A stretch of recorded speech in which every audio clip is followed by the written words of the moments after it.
جیلان کی بستی میں 470 ہجری میں ایک ایسا بچہ پیدا ہوا جس کی پیشانی پر نور ہی نور تھا۔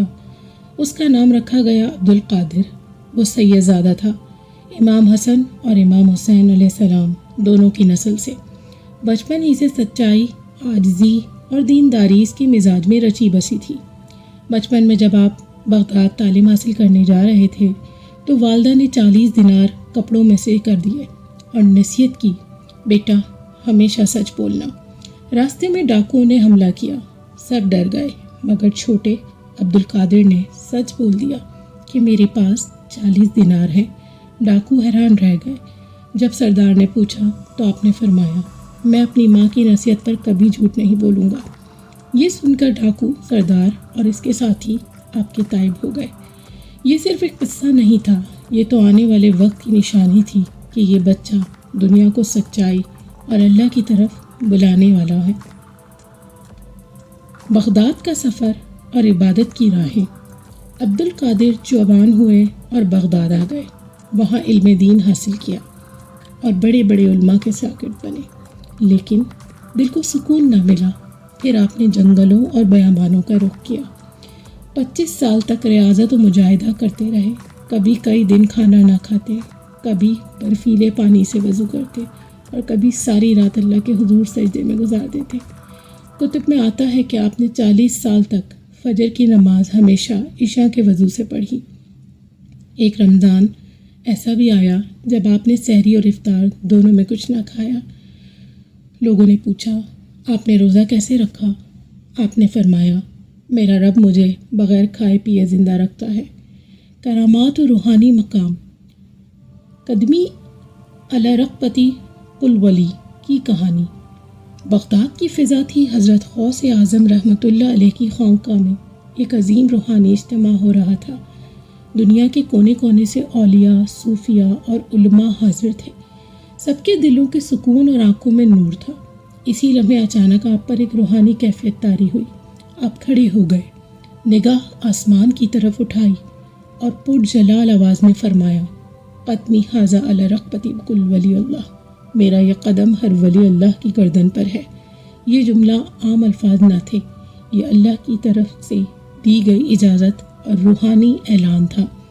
اس اعلان کی گونج اس وقت دنیا کے مختلف حصوں میں موجود اولیاء کرام نے دل کی آنکھوں سے یہ منظر دیکھا۔ ہر ولی نے دل ہی دل میں آپ کے قدم کو اپنی گردن پر محسوس کیا۔ یہ اس بات کی علامت تھی کہ اللہ نے آپ کو قطب الاقطاب یعنی سب سے بڑا قطب اور غوث الاعظم یعنی سب سے بڑا فریاد رس بنایا۔ ایک ولی کا خواب روایت میں ہے کہ ایک ولی اللہ نے جنہوں نے یہ منظر اپنے حالت کشف میں دیکھا، بعد میں بغداد آ کر حاضر ہوئے۔ انہوں نے عرض کی، حضور، جس وقت آپ نے یہ جملہ فرمایا میں نے اپنی گردن پر آپ کا قدم دیکھا، تب سمجھ گیا کہ یہ صرف ایک اعلان نہیں بلکہ اللہ کی طرف سے عطا ہے۔ لقب غوث اعظم۔ اس دن کے بعد سے سب نے آپ کو غوث اعظم کہنا شروع کیا۔ غوث فریاد رس، اعظم سب سے بڑا۔ غوث اعظم کا مطلب فریاد رس، سب سے بڑا فریاد رس، یعنی سب سے بڑے مدد کرنے والے۔ اللہ نے اپنے اس ولی کو ایسی عزت بخشی کہ دنیا نے غوث الاعظم کے لقب سے یاد کیا۔ ایک بار کسی نے پرندہ ذبح کیا، آپ نے اللہ کا نام لیا اور کہا، قم یا ذن اللہ، پرندہ زندہ ہو کر اڑ گیا۔ ایک دن شیطان نے آسمان سے روشنی دکھا کر کہا، عبدالقادر، اب تم پر نماز فرض نہیں۔ آپ نے پہچان لیا اور فرمایا، دور ہو جائے ملعون۔ شیطان چیخ کر بولا، علم و تقوی کے زور پر تو نے مجھے پہچان لیا۔ آپ نے کبھی دریا کو بغیر کشتی کے پار کیا، کبھی دعا سے اندھے کو بینائی ملی اور کبھی بیمار شفا یاب ہو گئے۔ جب آپ واز فرماتے تو ہزاروں لوگ روتے، سخت دل لوگ طائب ہو جاتے اور بگڑے ہوئے سیدھے راستے پر آ جاتے۔ آپ ہمیشہ فرمایا کرتے تھے، سچائی اختیار کرو، جھوٹ انسان کو ذلیل کرتا ہے۔ کم کھاؤ تاکہ روح کو طاقت ملے، اللہ پر توکل کرو، وہی سب کچھ کرنے والا ہے۔ فرائض عبادات کبھی نہ چھوڑو، یہی بندے کی اصل پہچان ہے۔ غوث اعظم کے آخری لمحات ایسے تھے۔ بغداد کی ایک پرسکون رات تھی، آسمان پر ستارے چمک رہے تھے، لیکن شہر کے ایک گوشے میں سکوت کے ساتھ ساتھ رونے کی ہلکی ہلکی آوازیں سنائی دے رہی تھیں۔ یہ حضرت غوث اعظم شیخ عبد القادر جیلانی رحمۃ اللہ علیہ کے گھر کا منظر تھا۔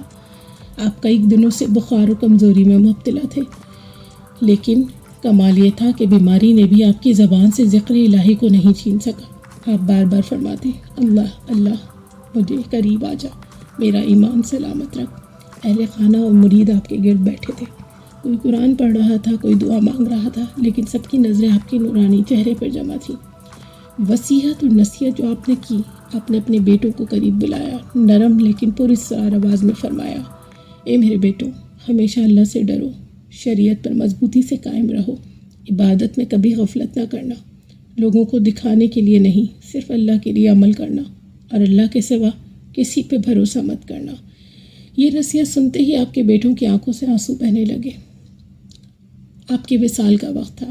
آپ کا غسل کا راز آپ نے پہلے ہی وصیت کر دی تھی کہ غسل آپ کے اپنے بیٹے اور قریبی مرید دیں گے۔